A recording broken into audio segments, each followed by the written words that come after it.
好，好吃。我买了1瓶酒和1碟咸花生。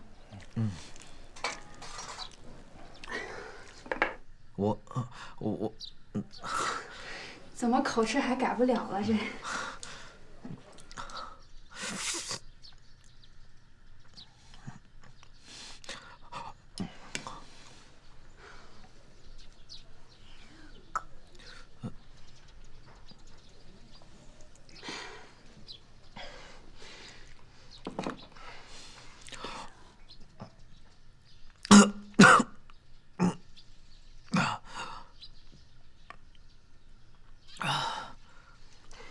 润生，你以后不要再来了。从你遇到我那天起，你就隔三差五来家帮我，我都不敢相信这是真的。你也知道，这俗话说，寡妇门上是非多。你这么一来，这村里人都说你是我红梅的后老汉。你怕别人瞎说？我不怕，我已经这副样子了，我还怕什么？我这是怕连累你。你是一个司机，别人说我没什么，我是怕你处在这样的尴尬中。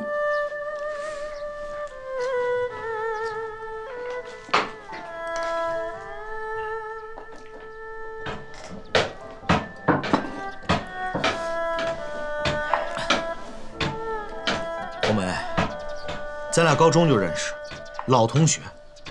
我是什么人你还不知道？我在乎这些。只要你不怕，我怕啥？只要你不在意，我以后照样来。我是自己苦惯了，不愿再连累别人。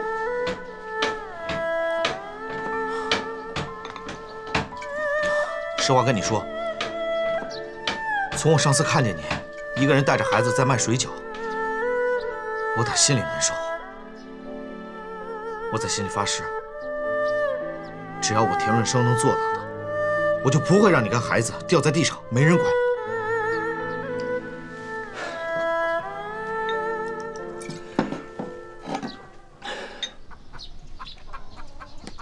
我走了。润生，你等等。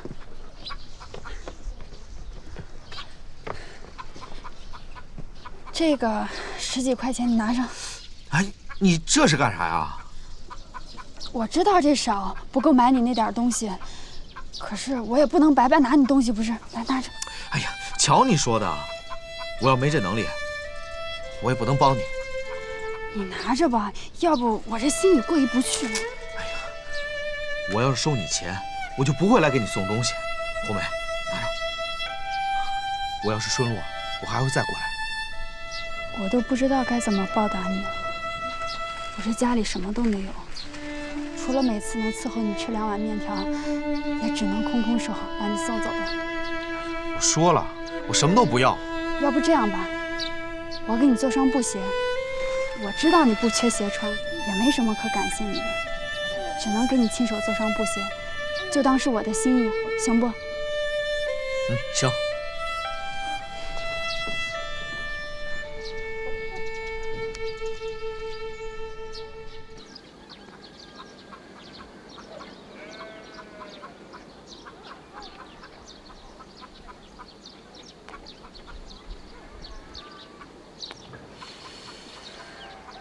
亮亮睡了吗？刚睡下。哎，自从你嫁进来，我把你当亲闺女，你有事有话跟我说。达，您今天说话咋怪怪的？我没事啊。你看我那儿已经死了这么长时间了。达，你到底想说啥嘛？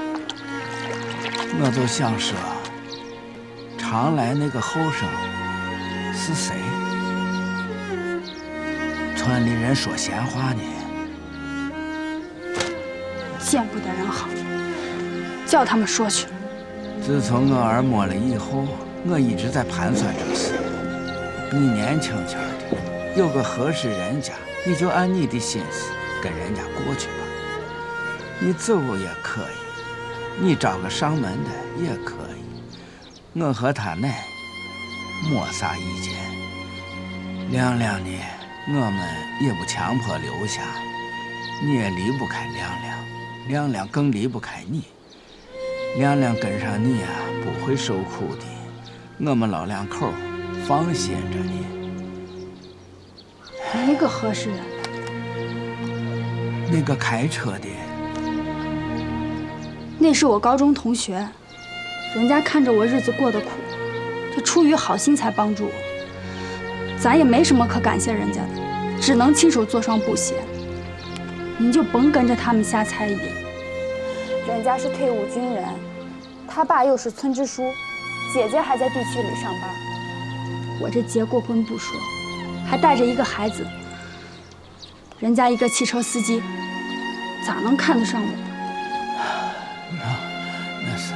那是，这村里人瞎说，随他们去。我这苦惯了，不愿再连累。可是，大，您就别说了，咱就不应该那么想，这样就根本对不起人家田润生了。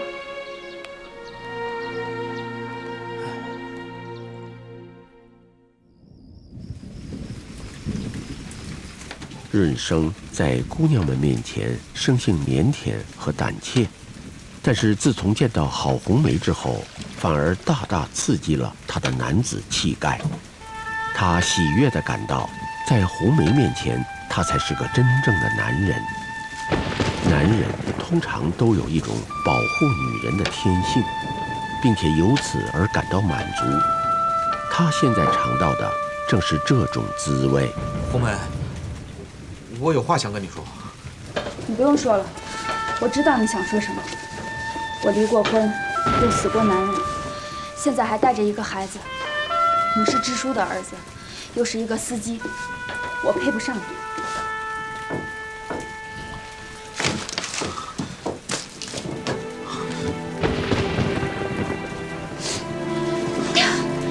田润生，你放开我！红梅，我想和你好。你的世界里需要一个男人。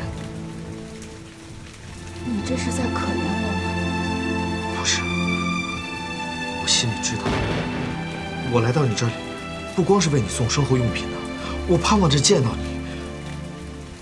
我想坐在这炕头上，吃2碗你做的香喷喷的面。我长这么大，我从来没有缺过吃喝，可我从来都没有吃过这么有滋味的面。我知道这一切意味着什么。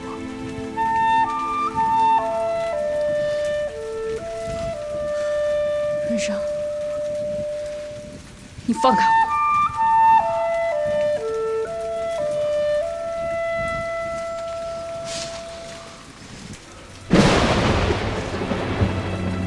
你心里还有少平？不是少平，那是什么？我跟你说过我和顾养民的事情。我是一个有污点的女人，我根本就配不上你。就因为你结过婚，就因为你结过婚，你才懂男人。如果你不是支书的儿子，如果你不是一个司机的话，可我还是个聋子，我只有带着助听器才能听见响动。润生，你不要凭一时冲动，这样你以后会后悔的。红梅，我爱上你了，我想和你结婚。你说实话，你有没有想跟我结婚？可我是个寡妇，我娶的就是你这个寡妇。还是行，我去看看。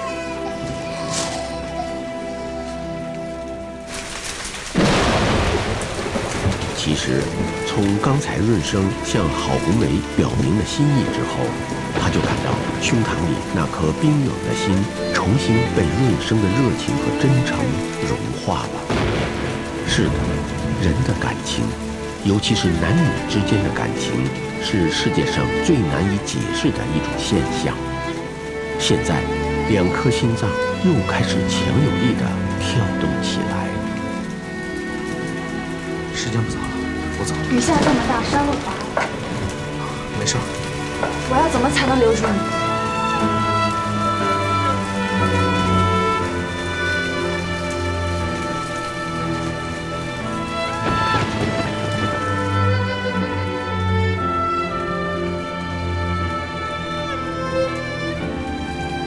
今天你就别走了，我没什么能给你的，能给你的只有我自己。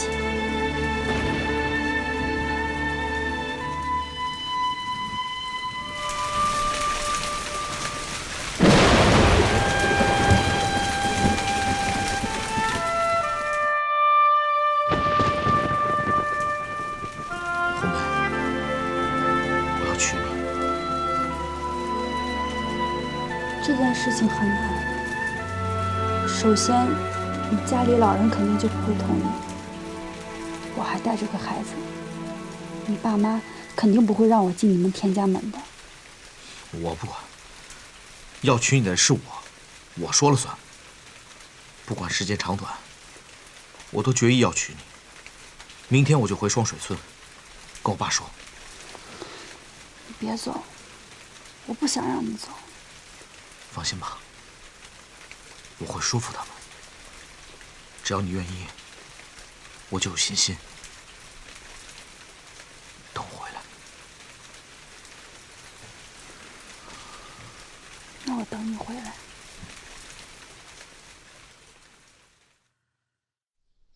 嘿，祖宗啊！我上辈子做了什么孽呀？你咋跟你姐一样？爸，你咋说翻脸就翻脸？你越是这样，我就越是追账。你把我不气死，你就不罢休是不是？你说你是在哪个三岔路口让你遇见鬼了？你什么人？你找不成，你给我找个寡妇回来，啊？我们田家几代人，没有说哪个后生找个寡妇的。你这是辱没先人呐！你咋是个这？爸，这和仙人没关系。我喜欢他，我就要跟他结婚。你给我把这个心撕了！我只要我活着，你休想把那个丧门星给我娶回来！你姐那边不争气，你现在又找了个死了男人的，还带着钱家的娃娃，关键是还是个地主啊！我们家亲戚里里外外连个中农都没有，你给我娶回来个地主，你这是要把我们田家的脸面都给我把玩意把这打死你呀！爸，今天谈不下去了，你们先冷静冷静。这个婚，你让我结，我要结；你不让我结，我也要结。我呀！爸，我不愿意跟你吵，我先走了。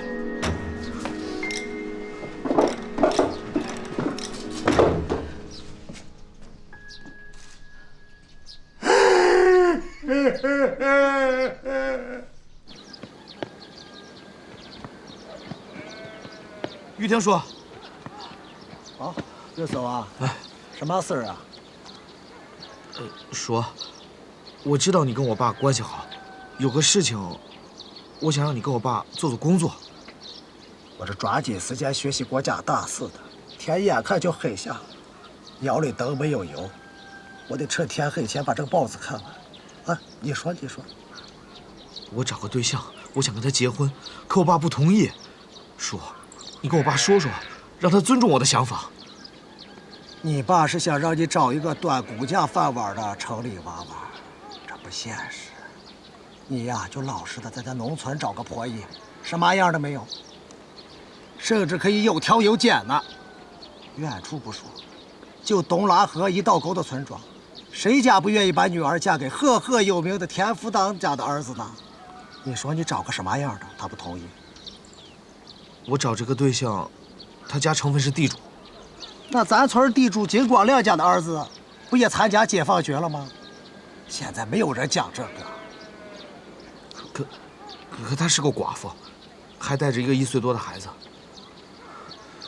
哎，你爸他这一辈子就挣个面子。我知道，叔，你就帮帮我。你可是念过书的人，你的思想跟我爸不一样。你要帮我，以后我也帮你。以后你要有什么麻烦，我替你跟我爸说去。你说的对，你于廷书呀是念过几天书，还在太原钢铁厂当过几天工人，净见过世面。对你这事情，能理解。行，我去试一试。叔，那你去我家跟我爸说，我在东拉河边等你。福堂哥，你不是要去县里吗？什么时候走啊？咋？不走了？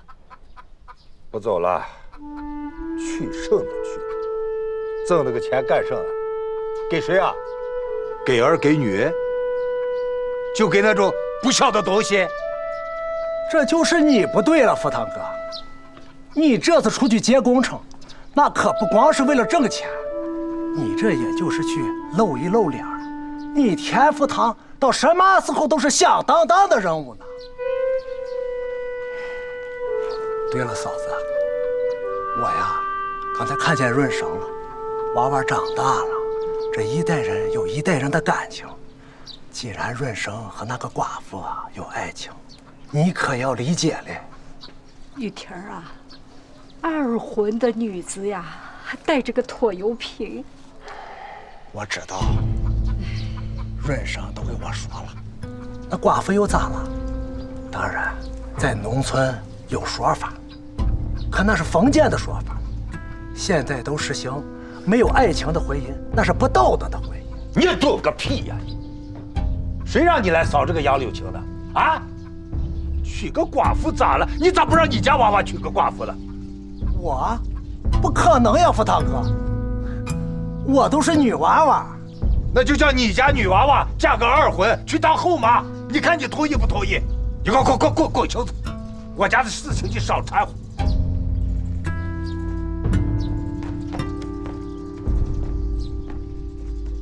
你给我去把润生给我叫回来！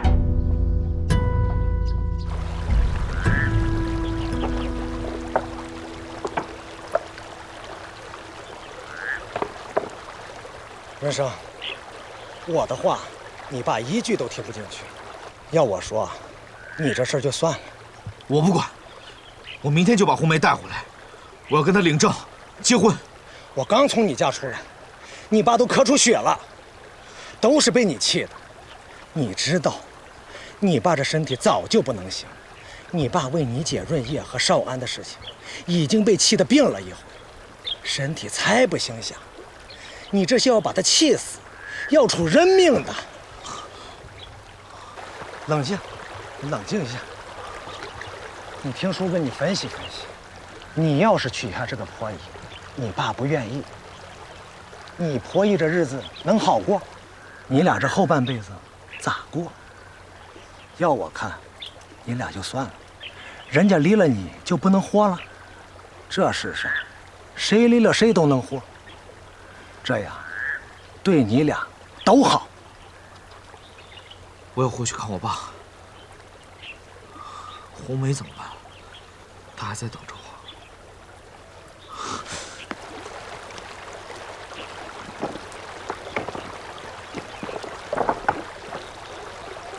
自从答应了润生的求爱以后，不幸的红梅就一直在等待着这个男人的到来。在最初的那些日子里，这个本来对生活已经绝望的人，热情慢慢的又在心里死灰复燃。因为郝红梅在艰辛的生活旅途上已经精疲力竭，急需要静静地投身于一个男人的怀抱，永远和凄风苦雨告别。这是一个多么和谐而富有生气的劳动集体。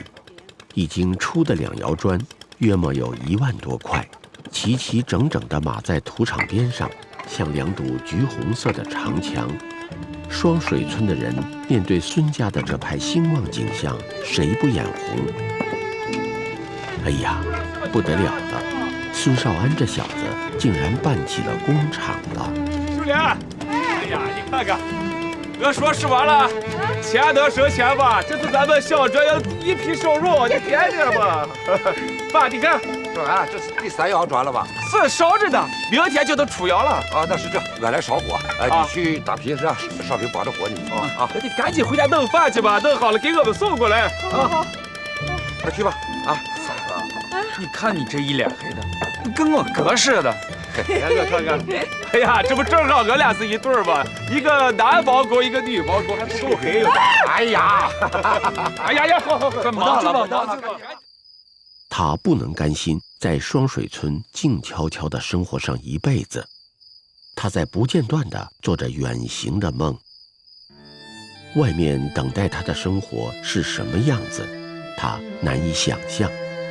当然，有一点是肯定的，一切都将无比的艰难。他将赤手空拳，无异于一丛飘蓬。可是到外面闯荡世界的想法，还是一直不能从他的心里勾销。随着他在双水村的苦闷不断的加深，他的这种愿望却越来越强烈了。你要是动了离家的心思，要跟我说。爸，这用热水泡脚啊，对身体好处多着了。咱们农村人以前不兴这个，以前呢就没给你好好的泡。我现在想起来我都后悔，一直啊没给你好好的洗个脚、泡脚。啊，你试试，可舒服着呢。哎，来，我这一直没勇气跟您说我要去黄原的想法。我一想到你知道我要走的神情，我这心里就难受。我就好像看到你在哭，我心里也疼。你去黄原做什么？我去找活干。出那么远的门，人生地不熟，我和你哥咋能放心嘛？爸，我这一时半会儿也跟你说不清我自己心里的想法。可我在家里待着，我就是难受。我就想出去跑一跑，看一看外面我没见过的世界是个啥样子。疼不疼？好的呢。我能想来，你学了文化，又回来劳动，心里难受，可没办法嘛，事实就是个这样子嘛。整天看你愁眉苦脸的，爸心里也难过。爸，你别难受。现在的政策宽了，虽说劳动熬苦一些，吃饭不再受煎熬。外边的世界不是我们的，你出去还不是要受苦？一个人在外头，有点事都没人帮扶。爸，这你不用操心，我这20好几的人了，我自己能管我自己。你就让我出门走几天。你年轻的时候不是也要生里去过山西吗？我这要不出去，一辈子心里不能平静。爸，你就让我走吧。少平啊，爸，我出去了也不是瞎逛，我要出去找活干，挣了钱了，给家里雇窑了。以前没走，是因为家里这烂包光景，我不能撂下家里只顾我自己。如今哥的砖厂开起来了，我也能够安心的走了。你是个秀才嘞，能写会画。你说，写能写出一只羊来，写能冒出一头牛来，有这样的好事吗？就是有，也不能多想，一想就该出岔子了。你自己跑出去，想写个啥？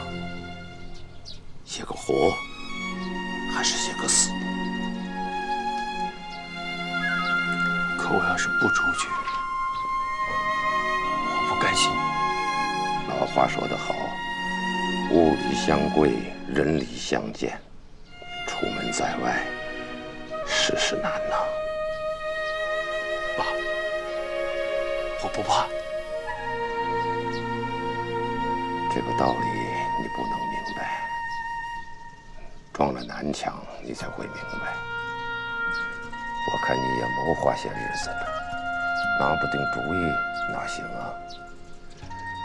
拿定了主意，再让你回头就难喽。可是你还得跟你哥好好商量。我姥姥，事事要看你们闹。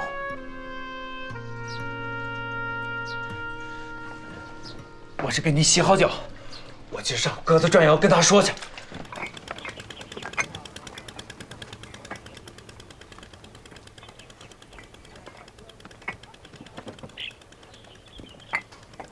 哎呀，我真不知道你是咋想的。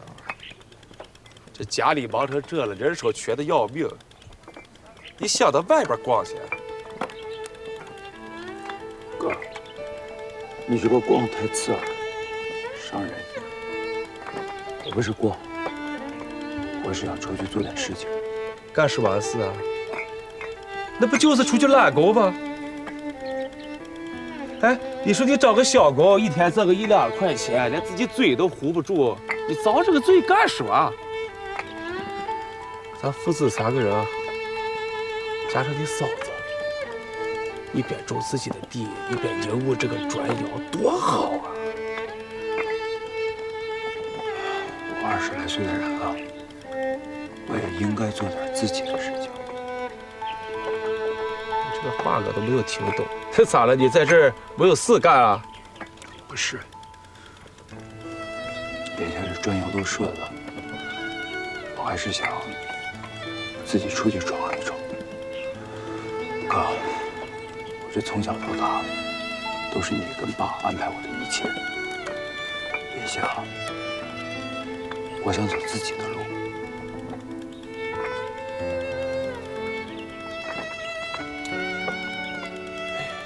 说给我本来是说哈，你长大了心里我应该高兴，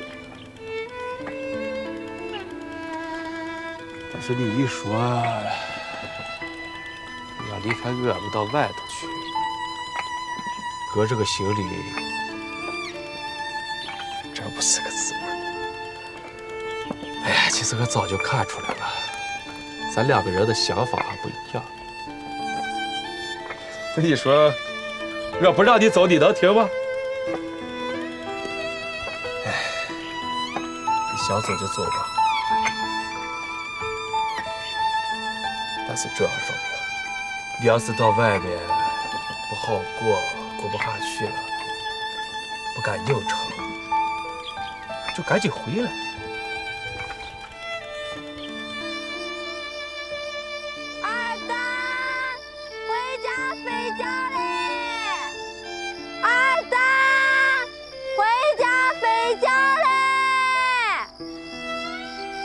本来他应该为此而高兴，可是此刻心里却有一丝说不出的伤感，这恐怕只有天知道。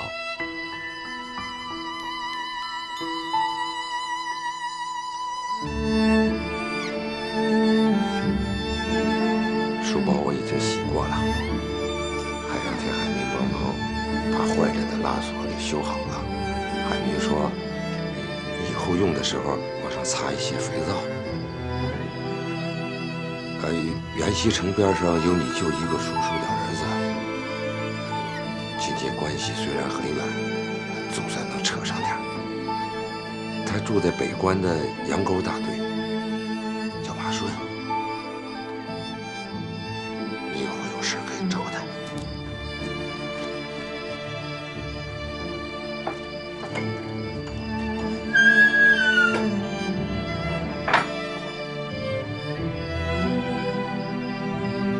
何以躺在炕上，一直半睡半醒。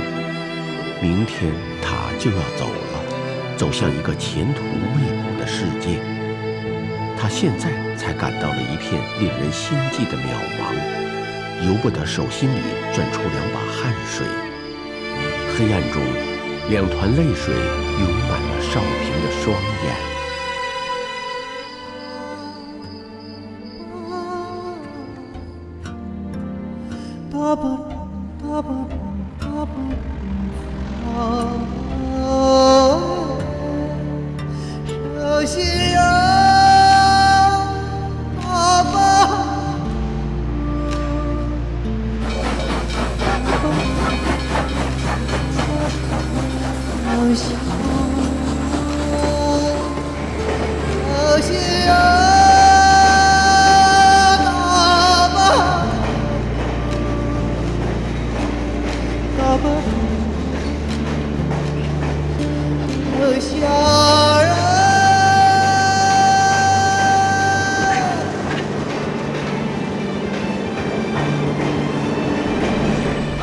怎么骑车呢你？没多坏你吧？啊，你下来呀！对不起，来。哎，你个土包子，看着点行不行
？3个人。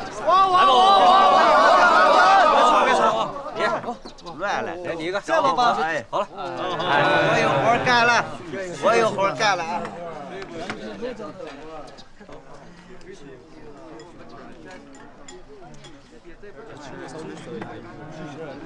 哎，我要3个工匠。要不要小工？老板，不要，小工不要。多少钱一个工？老规矩，4块。那我也能干。你老鸡，我干去。我你啊，你跟我走。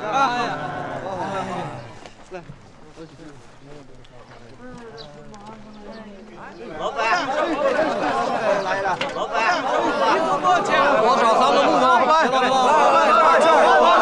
老板，来你，来老板，老板，来就你仨走吧。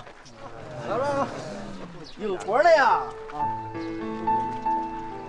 严酷的现实立刻便横在这个漂泊的青年面前，他内心痛苦而烦乱，感觉自己无法在这个地方掌握自己的命运。是的，他现在只能和一种更艰苦的生活来比较，而把眼前大街上幸福和幸运的人们忘掉，忘掉温暖，忘掉温柔，忘掉一切享乐，而把一切饥饿、寒冷、受辱、受苦当作自己的正常生活。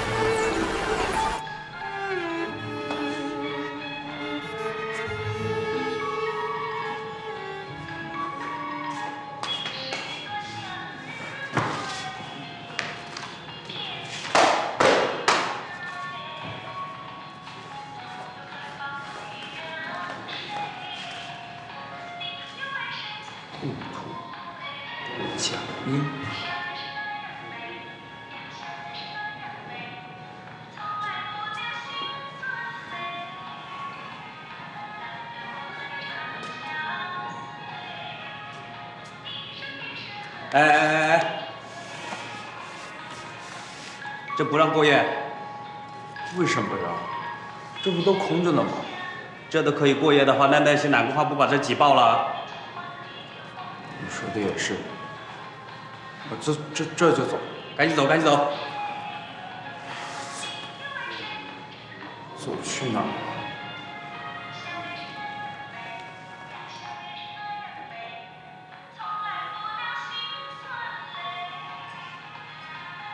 蒋老师，蒋老师是个诗人，说不定他会更理解人，而不至于笑话我的处境。哎，别叫，咱别听话。不要怕，会叫的狗不咬人。我不怕，贾老师，您还记得我吗？我叫孙少平。孙少平啊，我是咱们这个原西县高中的高中生。我那时候跟田晓霞是同学，我们艺术团来这个黄原演出的时候，杜丽丽老师带我们去你家吃过饭。我想起来了啊，对，您就是孙少平，哎，那个很有才华的高中生嘛。哎呀，可不敢这么说，贾老师。我来找您是这么个事儿，我也不知道咋开这个口。我现如今来黄原揽工，可是这刚来，这还没找着地方住呢。这么说，你是想来我们家住一夜？我没问题。重要的是，我要征求你师母的意见。啊，太好了，谢谢贾老师。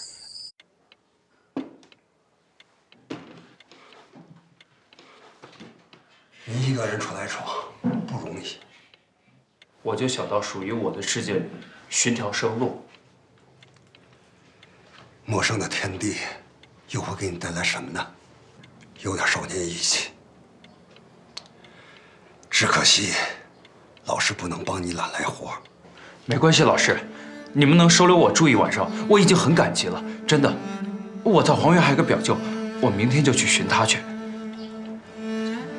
蒋老师，谢谢你，你是我在黄原感受到的第一份温暖。你小小年纪，敢离开家乡出来闯荡，有勇气。即便是头破血流，我也不想自己的手脚被束缚在高加索山上。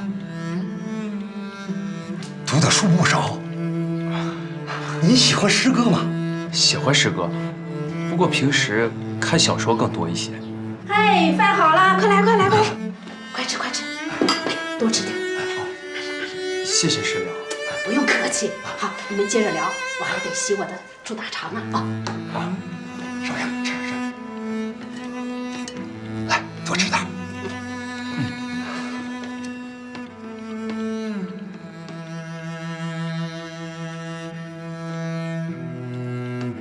蒋老师，你们家的书可真多啊！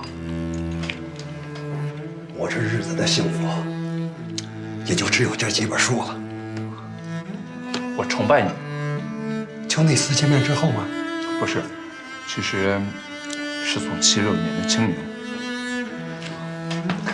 蒋老师，我之前还会被你写到好多诗呢，不过这时间有点久，我都忘了。可是我还记得那首《孤独》。你赶紧吃，哎呀，少阳，谢谢蒋老师，我自己来。贾斌，过来一下。贾斌，我说你能不能帮我一个忙？你看现在的人都有钱了，买大肠的人可多了，你看我一个人都忙不过来嘛。我帮不了你。你见过哪个秀才卖猪大肠？哎呀，这话要是别人知道了，就瞧不起我这个诗人了。你要是没钱，人家更瞧不起你了。蒋老师，孙少平，你来的正好，你跟我们评评理。当诗歌和猪大肠混在一起的时候，还是诗歌吗？蒋老师，我是来拿行李的。你也变成一个现实主义者了。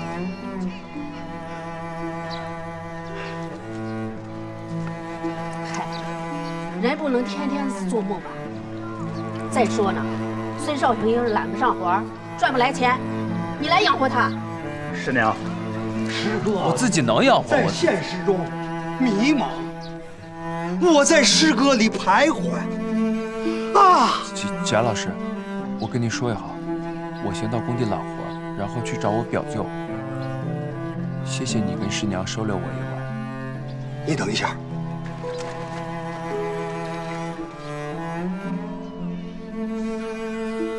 孙少平同学，无论现实是多么的残酷，都不要忘记你对小说的喜爱。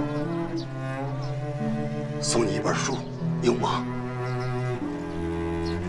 贾老师，这礼物太珍贵了，你看我也没啥可以还给你礼物的。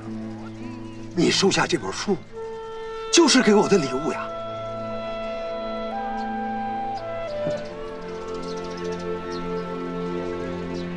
谢谢贾老师，谢谢。那可走了啊！哎，少平，有时间再来啊！啊，如果现实让你对小说失去喜爱，就不要来了。我记着老师的教诲，再见。再见。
现在下载乐视视频客户端，大千世界走着瞧。